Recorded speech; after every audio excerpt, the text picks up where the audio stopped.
Hey guys, it's AJYT Abbott here, and we have talked about the top 10 worst movies of 2025, but today it's time to smile and be happy because we are talking about the top 10 best movies of 2025. Woo! Yeah, baby! That's what I've been waiting for. That's what it's all about. Woo! We had so many movies this year that were getting 8 out of 10, 9 out of 10, 10 out of 10s for me. There was just an absolute stacked amount of movies that I really enjoyed this year. There are movies that I just like that will be in some honorable mentions that you'll see in the overall ranking. There's some that I really do love but didn't make it. There's 3 honorable mentions that I'm doing for this video. And then there are 10 that I think are truly the cream of the crop for this year. It was a hard list to put together, figuring out what movies were going to make it in, what movies were going to top the list, and I'm very excited to reveal what movies made me the happiest this year. So with that said, let's get into some honorable mentions. Quit messing around! I'm not messing around. I'm doing important stuff. Superman is arguably one of the biggest movies of the year. It kicks off James Gunn's newest DC universe, and it started off with a really great time. I think that Superman is a great comic book movie. It is so much fun. It is action-packed. It's got tons of heart to it. It's got some very charming performances from David Corenswet, Rachel Brosnahan. I really enjoy Nicholas Hoult as Lex Luthor. There's just so much love for the character and the world and the history behind Superman in this movie, and James Gunn really delivered on every front, whether it was making sure that you get why Superman does what he does, why, he's trying to understand his purpose in the world, and how the people around him react to him, how some are kind of afraid of him, some of them doubt him, some of them are open to him, and how in the end he ultimately becomes the symbol of hope that this city needs, and the people love him by the end, and I really love that. Some story decisions in there I've softened up to over time that I had issues with back when I did my review. It just barely missed, so yeah, that's Superman. Just relax. Remember to smile and act happy. Do they know? Companion. It is a January movie that made it this far. I am so proud of Companion. It's such a great time. It is just so much chaos happening with Sophie Thatcher and Jack Quaid's characters. By the way, I should mention there will be spoilers for certain movies to talk about in this list. Like Companion. If you guys haven't seen Companion, then I really suggest that it's a movie that you go into knowing very little. So don't get spoiled for it. Sophie Thatcher's character is fantastic. I think she gives one of the best performances of the year, certainly in that genre for this year. And Jack Quaid is really great in it. I just think it's a lot of fun. It's just so many laughs to be had with this one. I watched it with the boys once this year. We had a great time with it. It's really good at tackling the toxic relationships and kind of seeing through that kind of ideal of like what is toxic love, what is real love, what's like manufactured love. It's got so much subtext to it while also just being just a really intense horror comedy that's got some gruesome moments to it, but also plenty of laughs. So yeah, definitely check out Companion. Are you the protectors of this world? Yes, we are. Your planet is now marked for death. The Fantastic Four are just barely knocked out of the top 10. I was actually circling between putting this at number 10. The movie at number 10 was going back and forth between this and Fantastic Four. Really all year, I was like, man, what is going to get knocked out of the bottom here? And I went with Fantastic Four outside of it because, yeah, the CGI on the baby doesn't look very good. But overall, as a movie itself, I really love the team here with Pedro Pascal, Vanessa Kirby, Joseph Quinn, Ebon Moss-Bachrach. You've got Jennifer Garner and Ralph Ineson in there as well. It's just got a really great cast, a lot of charming characters. I really enjoyed the Silver Surfer. Upon second watch, even though I said she was kind of subdued when I watched it for the first time, I really appreciate her role in the movie. And Galactus is terrifying. It's got tons of great space scenes. There are some interstellar quality space sequences in this movie. I just love the heart that the movie has of looking at this family that have come together and are protecting their world, not because it makes them heroes, it's because this is the right thing to do, and they care about these people just as much as they care about each other. And I love that about the team. This is finally the Fantastic Four done right, and I can't wait to see more of them in Doomsday. So, with that, let's get into the top 10 with... Formula One is a team sport. It always was. F1 is a adrenaline rush. It is just absolutely geared to the people that are like ready to be strapped in for a racing movie for the ages. This is from the director of Top Gun Maverick. And if you thought that the adrenaline rushing scenes of Top Gun Maverick, where you have the jets and the action and all that, man, put that template into a racing movie and you have F1. It is just as entertaining, filled with just as many great moments and performances from Brad Pitt, Damson Idris, Kerry Condon, fucking, what's his name, Javier Bardem. It's just got a really solid story to it. Definitely some conventional stuff in it here and there, some cliches which kind of made me flip-flop it out in and out of the top 10. But overall, I settled on it being in the top 10 because at the end of the day, when you finish that movie, you feel amazing.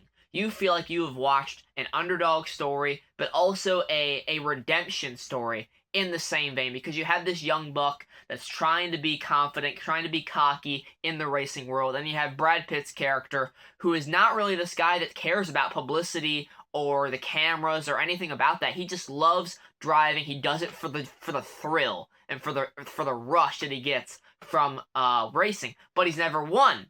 But he has never, you know, he doesn't make a point of like, I've never won a single race. I'm on a downward spiral. Like, no, he loves racing, just flat out. Like, he doesn't do this shit to win.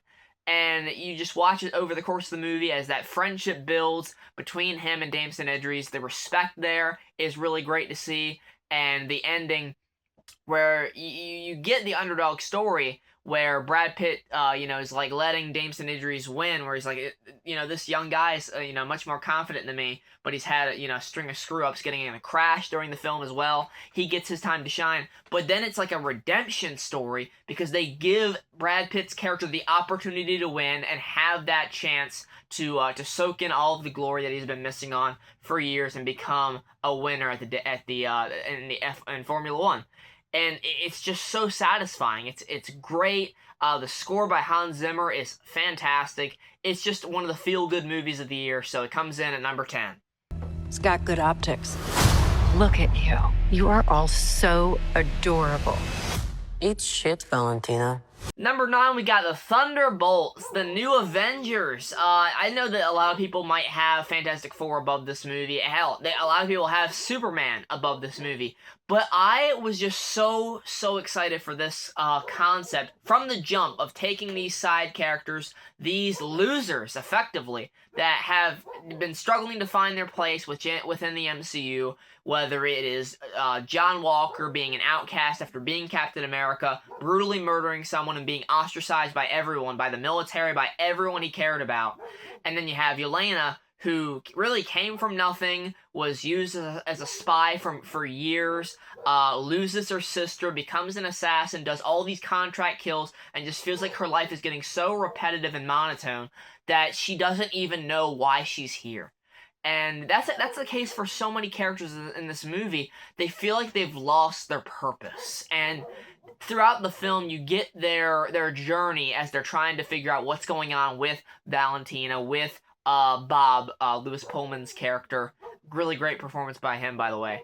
And you see these group of outcasts come together in a way that's just so charming. It makes me love, it brings me back to my love for the Guardians of the Galaxy. This is like Earth-based Guardians of the Galaxy almost, where it's a bunch of scrappy anti-heroes that don't really feel like they have a place in the world. They feel like they're going nowhere, but then this mission arises for them to rise up, take a stand, and they defend the people that they care about, and they defend the world, and they save it. And in the end, they become the new Avengers. Now, how many of these guys are gonna live to see the other side of this through Doomsday and Secret Wars? I have no idea. Are we gonna have these guys be the new Avengers, the actual Avengers team? I don't think so, but it's just a nice sentiment to give these people some purpose. These characters that I really found myself getting attached to throughout the runtime of the film. They kill the one character that you don't care about. They fucking kill her off within 10 minutes after she's on screen. Taskmaster, fuck that character. And it's so good. It's got such a great message at the end of it. Really great representation of anxiety, something that I can relate with personally. So yeah, it's definitely one of my top Marvel picks, and I love it. I could help you.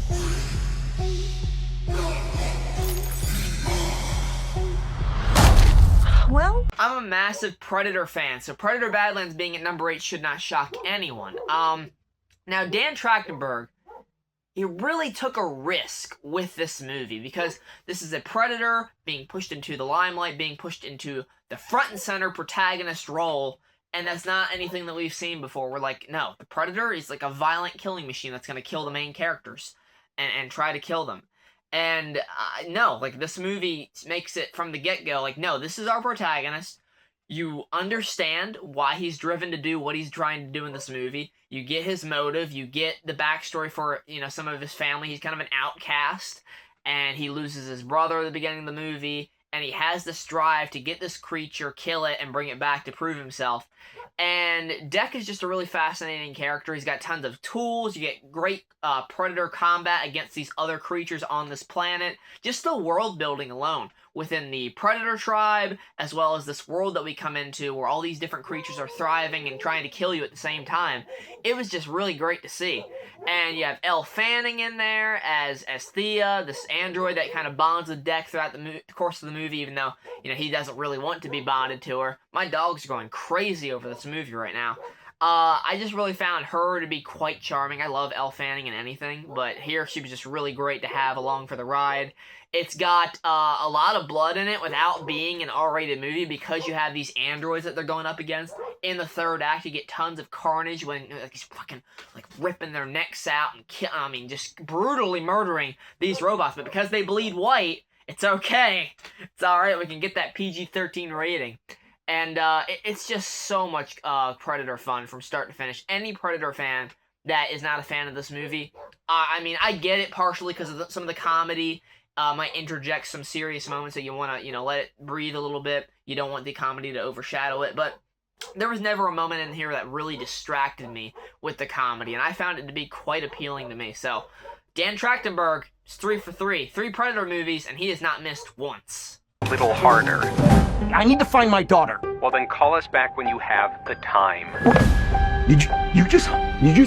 And number 7 is One Battle After Another. This is from Paul Thomas Anderson and stars Leonardo DiCaprio, Benicio del Toro, Sean Penn, Chase Infinity, Tiana Taylor, oh my god, there's so many fucking names in it. Regina Hall, I'm trying to think of any other names, but there's so many great people in this movie, so many talented performances in this one. Sean Penn steals the show as the villain, Colonel Lockjaw. You have a great, star-making performance for Chase Infinity. This is her first big role, and I found her to be awesome in this movie. I can't wait to see more from her.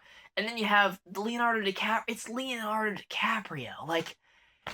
Dude has been doing this shit for years, clocking in great performance after great performance after great performance, and he is still at the top of his game in this movie, providing so much comedy, but also so much seriousness in this desperate dad's journey to try and save his daughter, while also getting extremely pissed off, getting extremely, high off his ass. He's so out of depth as to what's happening, but it's just got such a great momentum to it, where this is a 3.5 hour long film, and it's you are just moving with it the whole time. Sure, there's some parts in the first act that I feel do kind of slow it a little bit down from getting where we truly get going. I feel when we do the time skip and we focus on the daughter, that's when we truly get the movie kicking into high gear. But even that first part holds some really great stuff, especially from Tiana Taylor and Regina Hall. Just some fantastic acting from everyone involved here. Great filmmaking from Paul Thomas Anderson. The sequence when they are riding through having the car chase through those hilly roads. Excellent cinematography, Great way to build up tension in that scene. The score is fantastic. There's so many charming bits of character work in here, whether you're talking about Sensei, Benicio del Toro, or just the weird, absurd stuff that comes out of Sean Penn's mouth in this movie. Like, you like black girls? I love them. I love them. What the fuck? It's so crazy. It's awesome. It is literally one battle after another, one crazy thing happening after another. And I know, when I did my review on this, I wasn't as high on this movie, but over time watching it, I appreciated it more and more and more, and God knows how high this will get on the list within future years. But for now, it's at number 7. Greetings. Welcome to the headquarters of the human resistance. Where's my hair? And number 6 is Begonia. This is Yorgos Lanthimos' new film, and Yorgos, he can be kind of hit or miss, sometimes. Kinds of Kindness, bit of a miss, but then you have Poor Things, really enjoyed it. Now you have Begonia, which stars Jesse Plemons and this other guy, I forget his name, his cousin, and he kidnaps Emma Stone, who is this businesswoman that's, very high profile, has a lot of history under her belt of like medical research and just being a strong, confident businesswoman. And here comes Jesse Plemons and his cousin to kidnap her and take her to their house. This whole movie takes place almost exclusively. There's a bit at the end of the third act and some of the first act, but a lot of this movie, a big chunk, just takes place in this house or in this basement, and they think that she's an alien. They shave her head, they keep her locked up in the basement, and they're like, we need you to admit that you are an alien because we want to talk to your leader, because they think the world's going to shit. They're like, you guys are here to finish us off. And it's such a fascinating film to watch because you have this battle of wills going on the entire time. The screenplay in this needs to be nominated for an Oscar. I'm going to be pissed off if it's not, because it's so good when you have Emma Stone and Jesse Plemons just going back and forth, tit for tat, arguing over the merits of what the fuck's happening here. Whether it is her saying, like, I'm not an alien, and him being like, yes, you are, and then her trying to convince him, like, yeah, you got me, I'm an alien, I come from here, we're trying to do this, if you let me go, I'll, take you to our leader, and then Jesse Plemons is like, nah, I smell bullshit. But then you get the twist at the end of the movie, where she is an alien, and I know a lot of people were probably like, they were convinced, like, oh yeah, she's an alien, 100%. But, like, there's also moments in the movie where they're, like, trying to make you think that she's not an alien, but you're like, no, she definitely is. But then it goes on for so long where you're like, no, I don't think she's an alien anymore. I don't think so. But then the movie pulls the rug out from under you, and you're like, yeah, she's a fucking alien. And she kills everyone on Earth. She pops the bubble. She pops Earth's atmospheres, like the bubble. I don't know how to explain it. She kills everyone. She's like, after that experience, humanity can die. They all suck, and they're killing the environment, and it ends with everyone on the Earth dead except for the creatures and the animals. And it's just so awesome. I love Begonia. It's weird in the best of ways. Still accessible to most audiences, I would say, which is something to say for Yorgos movies, because not all of them are like that.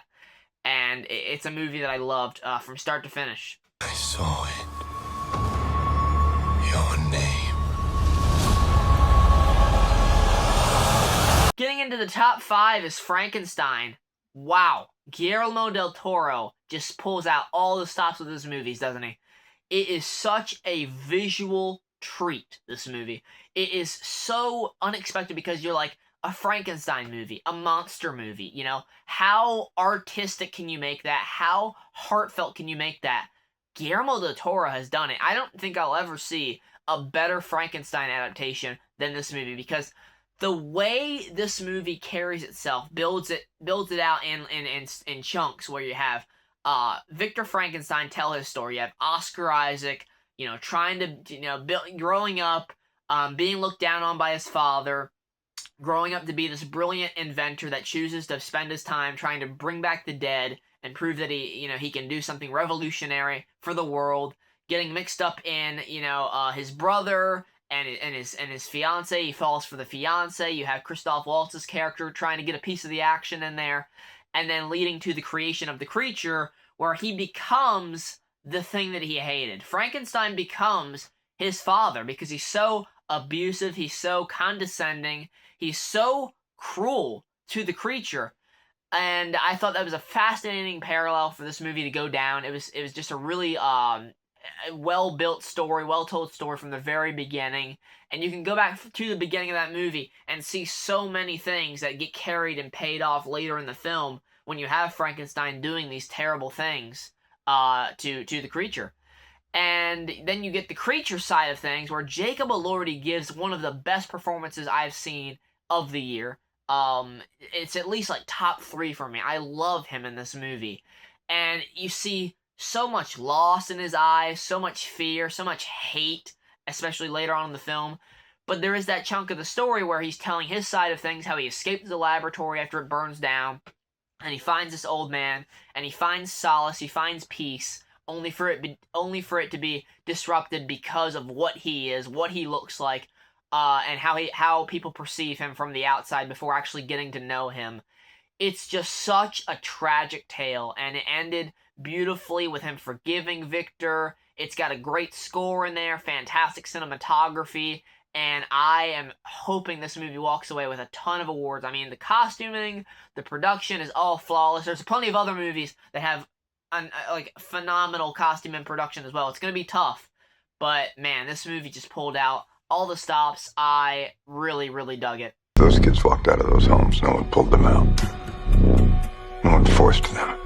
What do you see that I don't? Then we have Weapons. Weapons is insane. I love Weapons. It's just chaos. It's fucking chaos from start to finish, where you have this mystery where these kids are going missing.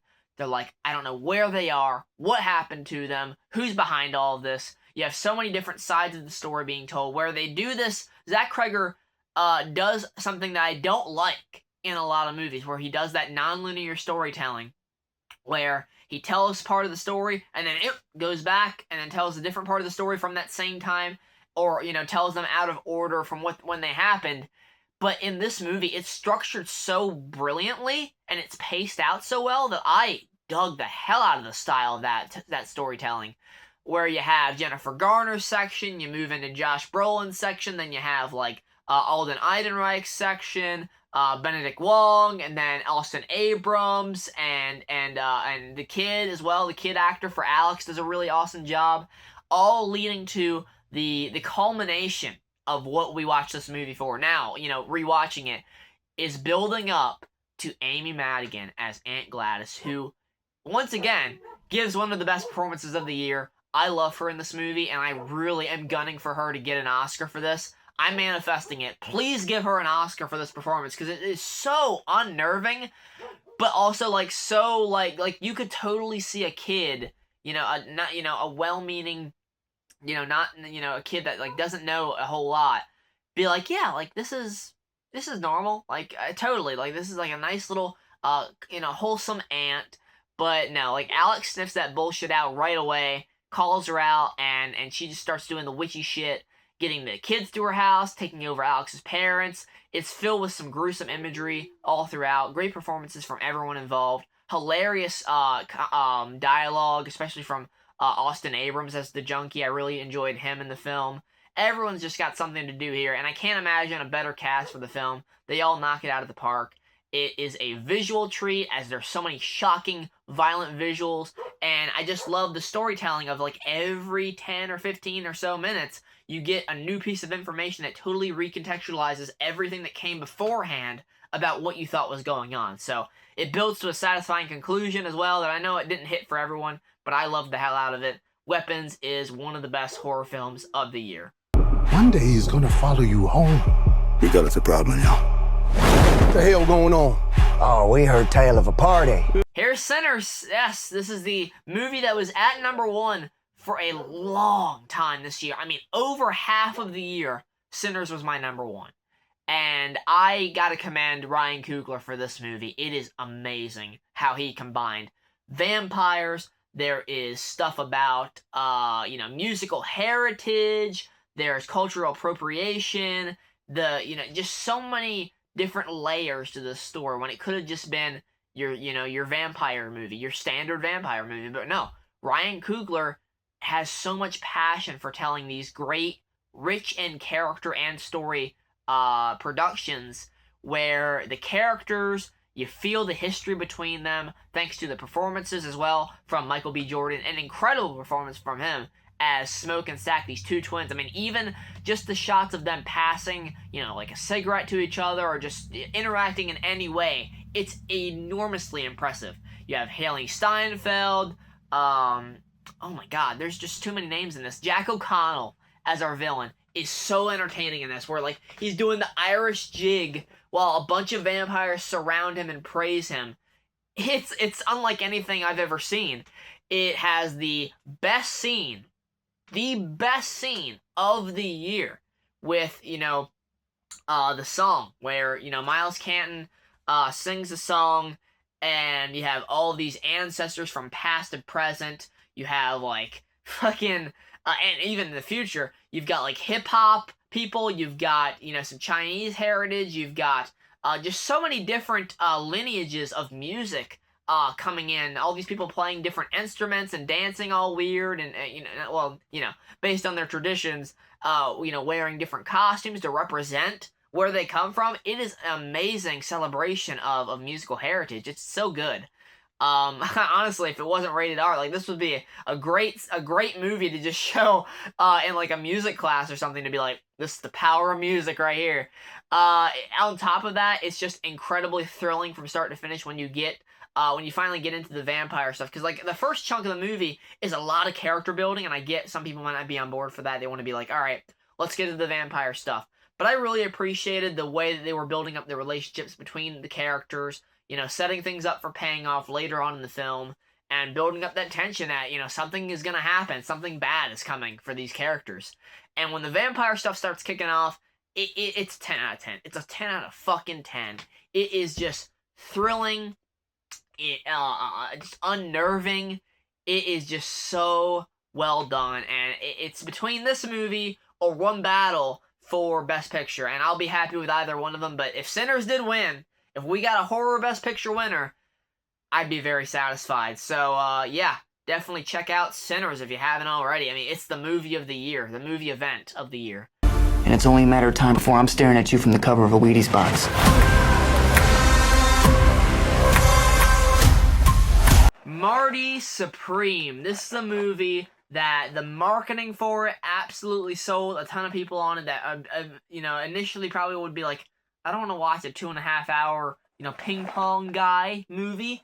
But Marty Supreme is something special. It's a movie where this guy is so confident in his ability to be the very best at what he does, ping pong, where he goes to the absolute most insane lengths possible to prove his point and to be the greatest and to prove that he is the greatest. And there's a great cast here with Odessa Zion, Gwyneth Paltrow, Mr. Wonderful, Kevin O'Leary. You have Tyler, the Creator. Just a great cast here that just provides great performances. It's just got so much comedy to it, such a rapid pace to it as well. It's like Uncut Gems and Good Times, the previous movies from the Safdie brothers. This is just one Safdie brother. And Josh brought it to this movie. He absolutely won me over with this movie. Timothée Chalamet gives one of the best performances I've ever seen from him. Might win him the Oscar if possible. It's one of my favorite A24 movies that I've ever seen. It's right up there with Uncut Gems. It's so anxiety-inducing because this guy is a total piece of shit. Like, he gets so many of these people in his life involved in some bad shit and gets them into trouble numerous times, all to feed his own ego, to feed his own desire, to prove that he's the best at ping pong. And it just goes off the rails at multiple points. There's so many different cons that he tries to do, just so many different lies, and it's just a series of this guy telling lies, conning people, stealing from people, nearly getting killed in the process, all so he can prove himself. And in the end, even though he is a terrible guy that makes terrible choices and just really drags a lot of his people that he cares about through the mud, it is just an enamoring experience where you're like, I strangely am rooting for this guy at the end. I personally was. I was cheering him on and everything. And yeah, it's another win for the Safdies. I mean, even though Ben didn't do this movie, Josh just God, he's so good. He's so good. The Safdie brothers are great together, but hey, Josh stuck his neck out for this one, and it absolutely paid off for him. I think Marty Supreme is just one of the strongest, most entertaining films of the year. I keep hoping that part gets easier. That's what I'm afraid of. But at number 1 is The Long Walk. The Long Walk is my favorite film of the year, and one of my favorite Stephen King movies I've ever seen. It's just such an emotional ride. This is a movie where 50 boys compete in this Hunger Games style competition where they must keep walking until one of them is left. The one that's left gets an enormous cash prize as well as one wish to, whatever they want they can wish for. And the cast here is so damn good. Initially, the concept doesn't sound like you can make it into an entertaining feature-length film where it's just these guys walking and, if one of them stops walking, they get shot, and that's it. But you get to know these guys throughout the walk. You get connected to them thanks to the performances from David Johnson, who gives my favorite performance of the year. You have Cooper Hoffman in here. You have Ben Wang, Charlie Plummer. It's just got a lot of great performances in here. Just from start to finish, you get connected. You get invested in these guys' journey. You understand why each and every one of them over the course of the movie are doing this walk. You feel good when you're watching their friendships, blossom and start to form, and these brotherhoods start to form, especially between our main guys, Ray and Pete. But then, as the movie goes on, you're realizing that not everyone's going to survive this, and not everyone is going to survive this. And just when you think maybe, something could happen, someone's going to throw a wrench in their plans and stop this terrible regime and put an end to this contest, it just gets, the hope just gets knocked out from under you. It just completely it is so blunt in its story where you're like, no, there is no way out of this. There is only going to be one winner out of all these guys that have formed such a tight bond. And whether you're talking about Olsen's death or the sequence where the guy strips off all of his clothes and runs out into runs through the field off the road and gets shot because he just can't take it anymore after seeing some guy gets run over by a tank. The dialogue is amazing in this movie. I love it so much. The way that these guys are connecting, the way that they're cracking jokes to each other as well, but also the horrifying nature of the film, where you're watching these friendships, bloom. You're watching these brotherships form, and then just as quickly as you're watching these friendships form, they're ended, like at the drop of a hat, tragically, brutally, and horrifyingly. And it made for a movie that hits me so hard. I've come back to it 7 times. I've watched this movie 7 times. And it still devastates me and makes me emotional and tear up every single time. It's stuck in my mind for the entirety of the year. It has an amazing score, great casting. These guys are all going to go on to do amazing things. You have Mark Hamill and Judy Greer doing an awesome job in there as well, even though their roles are quite limited. And it makes for a movie that I'm never, ever going to forget because of how deeply it touched me. And it makes it my number 1 favorite movie of the year. So let me know what you guys thought of these 2025 movies. Tell me what your top 10 is down in the comments below. What did you guys think of my list? Just be kind. Keep in mind this is my list. I will accept yours down in the comments as well. Even if you've got, somehow you've got War of the Worlds in your number 1 best movie of the year. I'll be willing to talk about it with you. But nonetheless, I hope you guys enjoyed. Thanks so much for watching, and I'll see you guys in 2026 for that full ranking of all 140 movies. It's going to be awesome. Thanks so much. Happy New Year. Goodbye.